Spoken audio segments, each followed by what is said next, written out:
Vous voulez mettre en place un money management fiable?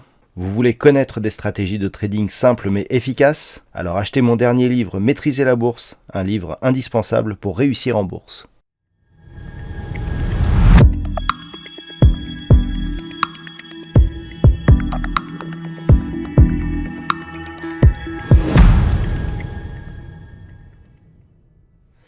Bonjour à tous et bienvenue sur boursicoté.com pour cette nouvelle analyse technique du CAC 40 en clôture avec une séance qui était dans les mêmes zones que la séance précédente, à savoir que depuis l'attaque baissière que nous avons eue sur la bande de Bollinger inférieure, on reste ici sous la moyenne mobile 20 exponentielle, mais toutefois sur la zone des 6510 points qui agit donc de nouveau comme support sur la séance du jour. Alors on a eu très peu de volatilité aujourd'hui et très peu de volume.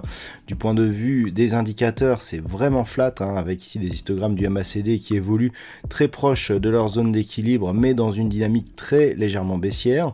C'est totalement neutre du côté du RSI, proche de sa zone d'équilibre, une trajectoire quasi horizontale. Donc faible volume, c'est dire si cette séance n'a réellement pas eu d'intérêt.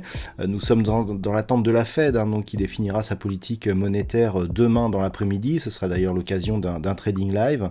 Mais en attendant, on est totalement dans l'expectative avec ici une séance qui n'a eu aucun relief, essentiellement portée par LVMH, qui de par ses résultats et sa pondération dans le CAC 40 a quasiment fait la séance à lui tout seul.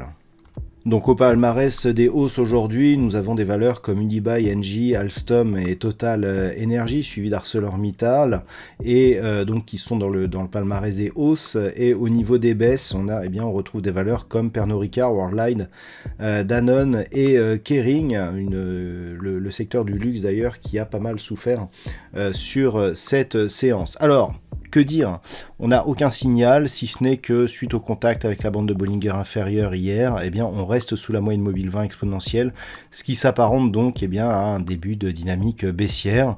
Toutefois, tant que l'on ne comble pas ici ce gap et tant que l'on ne revient pas ici sur la zone des 6364 points, il s'agit d'une dynamique très faible, avec très peu donc de tendance et pour l'instant plus une neutralisation et une zone d'attente que nous observons sur l'indice parisien qu'une réelle volonté directionnelle. Donc pour demain, on surveillera exactement les mêmes niveaux. La zone des 6510 points est un bon repère aujourd'hui.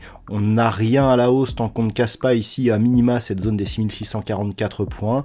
Et comme je vous l'ai indiqué, c'est vraiment sur rupture des 6364 points que l'on aurait un risque d'accélération du mouvement baissier avec une hausse de la volatilité. Voilà donc tout ce que l'on peut dire sur cette configuration. D'un point de vue statistique, la probabilité d'évolution est légèrement baissière avec un rebond qui commence à apparaître pour la semaine prochaine.